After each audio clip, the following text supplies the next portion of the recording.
2024 లేదా 25లో డిగ్రీ లేదా బీటెక్ చదివారా? సాఫ్ట్‌వేర్ జాబ్ కోసం ఎదురు చూస్తున్నారా? అయితే కోడ్ జ్ఞాన్ 100 డేస్ కోర్సులో చేరండి. జాబ్ సాధించండి. Welcome to Suman TV. నేను మీ సుమన్ టీవీ నాగ్. ఆర్థిక దోషాలు ఇవి ఎన్ని రకాలుగా ఉండేటువంటి అవకాశం ఉంటుంది. వేదిక్ ఆస్ట్రాలజీ అసలు ఏం చెప్తుంది, అండ్ దాంతోపాటు అక్షయ తృతీయ నుంచి కనుక మనం చూసుకుంటే ఏ ఏ రాశి వారికి ఏ ఏ విధంగా ఉంది, ఎలాంటి జాగ్రత్తలు ఎలాంటి నియమాలు పాటించాలి అనేది ఈరోజు మనతో పాటు వేదిక్ ఆస్ట్రాలజర్ ఉమా గారు ఉన్నారు. వారి మాటలోనే తెలుసుకుందాం. నమస్కారం ఉమా గారు. నమస్తే నాగరాజు గారు. ఆర్థిక దోషాలు అంటే ఏంటి, వేదిక్ ఆస్ట్రాలజీ అసలు ఏం చెప్తుంది, అండ్ ఎస్పెషల్లీ విమెన్కి కనుక మనం చూసుకుంటే అక్షయ తృతీయ నుంచి ఏ విధంగా ఉండే అవకాశం ఉంటుందంటారు? తప్పకుండా అండి. మేజర్లీ నాగరాజు గారు, ఆర్థికంగా ఎదగాలి అన్నా, డబ్బు సంపాదించాలి, ఐశ్వర్యవంతమైనటువంటి జీవితాన్ని గడపాలి అనుకున్నా శాస్త్రము కొన్ని నియమాలు చెప్పిందండి. కొన్ని దోషాలు కూడా వర్ణించి చెప్పింది. ఏ విధమైనటువంటి దోషం ఉంటే ఏ విధమైనటువంటి పరిహారాలు కానీ జప స్తోత్ర పారాయణలు కానీ చేసుకుంటే ఆ విధమైన దోషం ఎలా పోతుందనేటువంటిది కూడా చెప్పింది.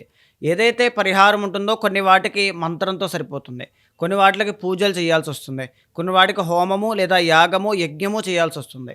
సో ఇక్కడ ఏంటంటే అండి, శాస్త్రంలో ఒక మాట చెప్పారండి, ధర్మేణ ధనం ఆర్జయేత్ నియమేన ధనం రక్షయేత్. అంటే ధర్మంతో డబ్బుని సంపాదించాలి. కొంతమంది అధర్మ మార్గంగా ఇల్లీగల్గా బ్లాక్ మనీ అనేటువంటిది సంపాదించిన వాళ్ళకి చూడండి ప్రశాంతత అనేటువంటిది ఉండదు. సో అప్పుడు దానికి నెక్స్ట్ శ్లోకంలో ఏం చెప్పారంటే, నియమేన ధనం రక్షయేత్, అంటే దాన్ని నియంత్రణతో కాపాడుకోవాలి. సో ఎప్పుడైతే అధర్మంగా వచ్చినటువంటి డబ్బు రూపాయి కూడా నిలబడకుండా వెళ్ళిపోతుంది, పైగా ఆ మనిషి యొక్క మానసిక ప్రశాంతతని కూడా తీసుకెళ్ళిపోతుంది. అప్పుడేం చేయాలి అంటే, ఆ ధన దోషాలు అనేటువంటి 3గా వర్ణించి వివరించారండి. అందులో మొట్టమొదటిది ఏంటి అంటే లక్ష్మీ దోషము. ఇదే మొట్టమొదటిదండి. అంటే డబ్బు విపరీతంగా ఉంటుంది, కోటాను కోట్ల ఆస్తి ఉంటుంది. ఆ వ్యక్తి జాతకంలో ధనయోగం ఉండడం వలన, వంశపారంపర్యంగా డబ్బు రావడం వలన, దేని వలన కావచ్చండి, డబ్బు విపరీతంగా ఉంటుంది, కానీ సంతృప్తి ఉండదు జీవితంలో. అశాంతి అంటే మానసిక ప్రశాంతత ఉండదు, నిద్ర పట్టదు, ఒళ్ళంతా అనారోగ్య సమస్యలు. ఒక తిండి తినాలి అంటే ఒక వ్యాధి, ఒక కోప్పడాలి అంటే ఒక వ్యాధి, గట్టిగా మాట్లాడాలి అంటే ఒక వ్యాధి, కుర్చీలో కూర్చోవాలన్న ఒక వ్యాధి, ఇలా ఉంటుంది. డబ్బు మాత్రం చాలా ఉంటుంది, అదొక దోషం అండి. దాన్నే లక్ష్మీ దోషము అంటారు. అంటే లక్ష్మి అంటే కేవలం డబ్బు మాత్రం కాదండి, అన్నీ కలిగి ఉండడం, అన్నీ కూడా మనం చేయగలిగేటువంటి కెపాసిటీతో ఉండడం, ఆ ఐశ్వర్యం అనమాట అండి. అన్నీ కూడా ఉండాలి, ఆరోగ్యం ఆయుష్ అన్నీ ఉంటే లక్ష్మి. సో ఆ లక్ష్మీ దోషం ఉండేటువంటి వాళ్ళు ఏం చేయాలి అంటే, ప్రతిరోజు కూడా మానకుండా సాయంత్రం పూట ఓం శ్రీం కమలధారిణ్యై సింహవాహిన్యై నమః ఈ మంత్రాన్ని కనుక జపం చేస్తే శారీరక మానసిక ఆర్థిక లౌకిక రక్షణ అనేటువంటిది కలుగుతుందండి. అంటే ఏ విషయంలోనూ కూడా ఎలాంటి ప్రాబ్లము రాదు, లక్ష్మీ తత్వం అనేటువంటిది డెవలప్ అవుతుంది. అయితే రెండవదండి ధనహీన దోషము. ఇది చాలామంది ఇబ్బంది పడతారు. సో చూడండి, ధనహీన దోషం అంటే నాగరాజు గారు, ఫర్ ఎగ్జాంపుల్ మీరు ఉన్నారండి, మీరు పొద్దునుంచి సాయంత్రం దాకా కష్టపడుతుంటే some X number of amount అనేది మీరు శాలరీగా రిసీవ్ చేసుకుంటున్నారు అనుకోండి. ఒకళ్ళు పొద్దునుంచి సాయంత్రం దాకా అదే కష్టాన్ని పడుతూ ఉంటే అసలు రూపాయి కూడా రావడం లేదనుకోండి. తేడా ఏమిటి అంటే ధనహీన దోషము. ఆ మనిషి సరైనటువంటి దృష్టిలోపం ఉండడం వలనో, లేకపోతే ఆలోచన చేయలేకపోవడం వలనో, కాన్సన్ట్రేషన్ లేకపోవడం వలనో, జాతకంలో 2nd హౌస్ పాడవడం వలనో, 7th హౌస్ బాగాలేకపోవడం వలనో, 10th హౌస్ బాగాలేకపోవడం వలనో, 10th లార్డ్ బాగాలేకపోవడం వలనో, దేని వలనో ధనహీన దోషం అనేటువంటిది ఉంటుంది. అలా ఉన్నప్పుడు ఏంటి అంటే, ఆ మనిషిని బానిసలాగా కష్టపడడానికి మాత్రమే పెడతారు తప్ప డబ్బు కానీ సుఖాన్ని అనుభవించడానికి కానీ ఆ మనిషిని ముందుకు రానివ్వరు. ఇది కనబడుతుందండి, దాన్నే ధనహీన దోషము అంటారు. దానివల్ల ఉదయం నుంచి సాయంత్రం దాకా ఆ మనిషి ఊహ తెలిసిన దగ్గర నుంచి ఎండ్ ఆఫ్ ద డే వరకు ఎంత కష్టపడనివ్వండి, అంత గొప్పగా చెప్పుకోవడానికైతే ఇవి కనబడవు. అలాంటి సేవ మాత్రమే అతనితో. 6th హౌస్ స్ట్రాంగ్గా ఉన్న వాళ్ళకి ఇది తెలుస్తుందండి. ఉదయం నుంచి సాయంత్రం దాకా కష్టం కష్టం కష్టం, పోరాటం, రెక్కాడితే డొక్కాడని పరిస్థితి అంటారు. ఆ మాట ధనహీన దోషం ఉన్నటువంటి జాతకాలకు ఎక్కువగా కనబడుతుందండి. అయితే వాళ్ళు ఏం చేయాలి అంటే, కనకధారా స్తోత్రాన్ని లక్ష్మీ హృదయము అని ఒకటి ఉంటుందండి. అది మనం చెప్పడానికి చాలా పెద్దగా ఉంటుంది. లక్ష్మీ హృదయ స్తోత్రాన్ని 5 వారాల పాటు ప్రతిరోజు సాయంత్రం జపం చేయాలి. పంచవారం ధనీ భవేత్. 5 వారాలు ఎవరైతే దాన్ని చేస్తారో 5 వారాల్లో ధనవంతులుగా మారుతారు, ఆ దోషం పోయి. తర్వాత మూడవది ఏంటి అంటే ధన దుర్వినియోగ దోషం. అంటే కొంతమందికి విశేషమైనటువంటి ధనయోగం ఉంటుంది, కానీ దాన్ని నిలబెట్టుకోలేరు. అంటే డబ్బు అనేటువంటిది వాళ్ళ దగ్గర నిలబడదు. అంటే ఎంత వస్తుందో ₹1,00,00,000 వస్తుంటే ₹1,00,00,000 కొంతమంది చూడండి గ్రాఫ్ మనం కొంతమంది చూస్తాం సెలబ్రిటీస్ కానీ లేక పెద్ద పెద్ద వాళ్ళ ఎగ్జాంపుల్ కోసం చెప్తున్నానండి. ఒకేసారి విపరీతంగా డబ్బు సంపాదించి అప్పుల్లో కూరుపోయారన్న మాట వెనకనే ఏంటి వీళ్ళు అప్పుల్లో ఉన్నారా అనేటువంటి మాటతో మనం విని షాక్ అవుతూ ఉంటాం. ఆ డౌన్‌ఫాల్ కనబడుతుంది. ఎక్కడ అంటే ధన దుర్వినియోగ దోషం వల్ల కనబడుతుంది. అంటే డబ్బు వచ్చినప్పుడు దాన్ని నిలబెట్టుకునేటువంటి విధానం తెలియకపోవడం, జాగ్రత్త పడడం తెలియకపోవడం, సరైన ఇన్వెస్ట్‌మెంట్స్ తెలియకపోవడం, వస్తుందిలే అని నిర్లక్ష్యంతో ధనం మీద చులకన చూపుతూ ఉండడం. అంటే డిస్‌రెస్పెక్ట్ అనమాట. ధనం మీద. సో, దానివల్ల ఏంటంటే ఒకేసారి గ్రాఫ్ అంతా కిందకొచ్చేస్తుంది.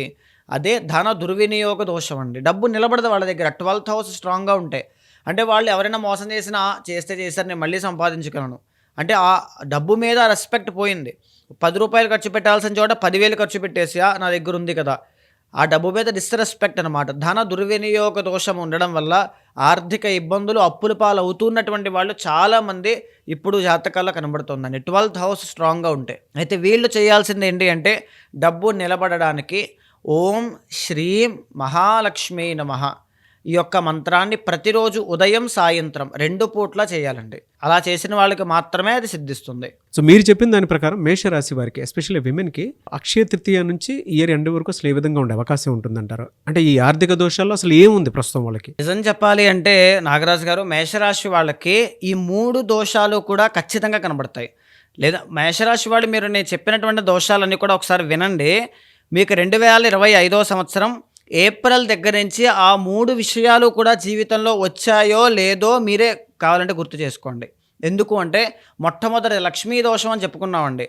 అంటే ఏలినాటి శని స్టార్ట్ అయిన తర్వాత ఎలా ఉంటుందంటే నాగరాజు గారు డబ్బులు ఖర్చు అవుతాయి అనే మాట అందరూ చెప్తారు, అది వాస్తవం. కానీ డబ్బులు ఖర్చు అవ్వాలంటే ముందు డబ్బులు ఉండాలి. ఏలినాటి శని స్టార్ట్ అవ్వకముందు కూడా అల్లరి చిల్లరగా తిరుగుతున్నటువంటి వ్యక్తికి కూడా కూర్చోపెట్టి ఒక ఉద్యోగం ఇచ్చి ₹10 జీతం ఇచ్చి ₹15 ఖర్చు ఇస్తాడు ఆయన. అప్పుడేం జరుగుతుందంటే డబ్బులు చేతిలో వచ్చాయి, లక్ష్మి వచ్చింది, బట్ ప్రశాంతత ఉండదు, టెన్షన్లు పెరిగిపోతాయి. లక్ష్మీ దోషం.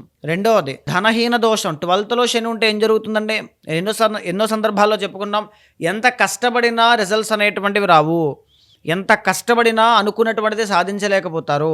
ధనహీన దోషం అదే కదండి. అంటే మనం కష్టపడేది ₹100 ఉంటే మనకు వచ్చేది ₹30 ఉంటాయి.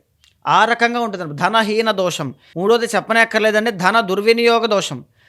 12th హౌస్లో శని, డబ్బు నిలబడట్లేదండి, విపరీతమైనటువంటి ఖర్చులండి, అప్పుల పాలైపోతున్నాం, బంగారం తాకట్టు పెట్టాము, గృహాలు ఇళ్ళు కూడా తాకట్టు పెట్టాం, తనఖా పెట్టాం, లేదా ఇళ్ళు తనఖా పెట్టే ఉన్నటువంటి ఆస్తి అంతా కూడా అమ్మేసి ఉన్న డబ్బులన్నీ కూడా తీసుకుని బ్యాక్ డోర్ జాబ్లో పెట్టాం, ఆ జాబ్ అంతా కూడా పోయింది, చీటీల్లో పెట్టాం, ఆ చీటీ డబ్బులన్నీ పోయాయి. ఇప్పుడు వాళ్ళు ఫేస్ చేస్తున్నారు సార్ ఇది 100%. మేషరాశి వాళ్ళకి ఈ పీరియడ్ ఆఫ్ టైం అంతా కూడా 2027 చివరి దాకా కూడా ఈ 3 దోషాలు వాళ్ళకి కనబడుతూనే ఉంటాయండి. విమెన్కి ఇవి ఉన్నాయి అని ఖచ్చితంగా.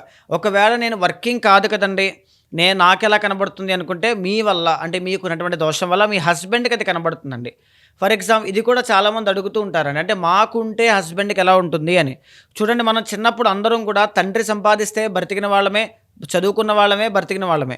అయితే తండ్రి యొక్క దోషంలో సంపాదించేటువంటి యోగం ఉన్నప్పుడు పిల్లలు, భార్య అందరూ కూడా ఎలా అయితే మనం అనుభవించామో అలా ఇంట్లో ఒకరికి ఇబ్బందికరమైనటువంటి దోషం ఉంటే అది యజమాని అయినటువంటి భర్తకి కానీ యజమానైన తండ్రికి కానీ ఖచ్చితంగా ఎఫెక్ట్ అవుతుంది. 100% కనబడుతుంది. మేషరాశి వాళ్ళు విమెన్ బాగా గుర్తుపెట్టుకోండి, 2027 చివరి దాకా కూడా లక్ష్మీ దోషం, ధన దుర్వినియోగ దోషం, ధనహీన దోషం 3 విషయాలను కూడా చాలా జాగ్రత్తగా ఉండాలి. అలాంటప్పుడు మరి ఆ 3 మంత్రాలు మేము చెయ్యాలా అంటే కాదండి. ఏదైనా ఒక మంత్రాన్ని, ముఖ్యంగా వ్యక్తిగత జాతకం. ఫర్ ఎగ్జాంపుల్ చూడండి, కొంతమందికి నాగరాజు గారు లాస్ట్ టైం నేను చూసినప్పుడు మన ప్రిడిక్షన్స్ మనం చెప్తూ ఉన్నప్పుడు వారం మాసం ఫలితాలు చెప్తున్నప్పుడు మిథున రాశి అనేటువంటిది చాలా దుర్భరమైనటువంటి రాశి. ఆ టైంలో చాలా ఇబ్బందులు పడుతూ ఉన్నారు వాళ్ళు. ఆ టైంలో ఎస్పెషల్లీ నేను కెరీర్ విషయంలో ఇబ్బందులు ఉంటాయి అని చెబుతూ ఉన్నప్పుడు ఎప్పటి నుంచో నా క్లయింట్ అండి, వాళ్ళ పర్సనల్ చార్ట్ చాలా స్ట్రాంగ్గా ఉండడం వల్ల ఫారెన్లో ఉండి జాబ్ వచ్చింది అన్న గుడ్ న్యూస్ నాకు చెప్పారు. సో ఎందుకు చెప్పారు అంటే వాళ్ళ పర్సనల్ చార్ట్లో గురువు అనేటువంటి ఆయన స్వక్షేత్రంలో 9th హౌస్లో ఉన్నారు, ఆయన నడుస్తూ ఉన్నారు. మహాదశ, అంతర్దశ, ప్రత్యర్దశ మూడిట్లోనూ కూడా గురుడే. సో ఎందుకు అంటే అక్కడ 60% కాపాడేటువంటి పర్సనల్ చార్ట్ ఆయనకి లక్ష్మీ యోగాన్ని. లక్ష్మీ యోగం అంటే ఏంటండి? ఉద్యోగం వస్తే డబ్బులు వస్తాయి, శాలరీ, పని దొరికింది, లక్ష్మీ యోగం. ఆ లక్ష్మీ యోగాన్ని గురుడు అనేటువంటి ఆయన కటాక్షించారు. సో అన్నిసార్లు జనరలైజ్డ్గా చెప్పేటువంటిదే కాదండి. మీ యొక్క జాతకంలో కనుక ధనయోగం ఉన్నా, సెకండ్ హౌస్ స్ట్రాంగ్గా ఉన్నా, 9th హౌస్ స్ట్రాంగ్గా ఉన్నా, 12th హౌస్ వీక్గా ఉన్నా, ఈ మూడిట్లో ఏ కండిషన్ అప్లై అయినా ఈ మూడిటి నుంచి తప్పించుకునే అవకాశం కనబడుతుంది. సో ఇక్కడ చూడండి, అక్కడ ఎంత యోగం ఉన్నా కొంతవరకు ఇవి కూడా కనబడతాయండి. అది ఖచ్చితంగా వాస్తవం. ఇవి చేసే పని ఇవి చేస్తూ ఉంటాయి, అది చేసే పని అది చేస్తూ ఉంటాయి. ఫర్ ఎగ్జాంపుల్ 1000 రూపాయలు లాటరీ వచ్చిందనుకోండి, 200 రూపాయలు జీఎస్టీ పోతుంది. సో ఈ విధంగా అనమాట డబ్బులు అనేటువంటివి వృధాగా ఖర్చు అవ్వడం జరుగుతూ ఉంటుంది.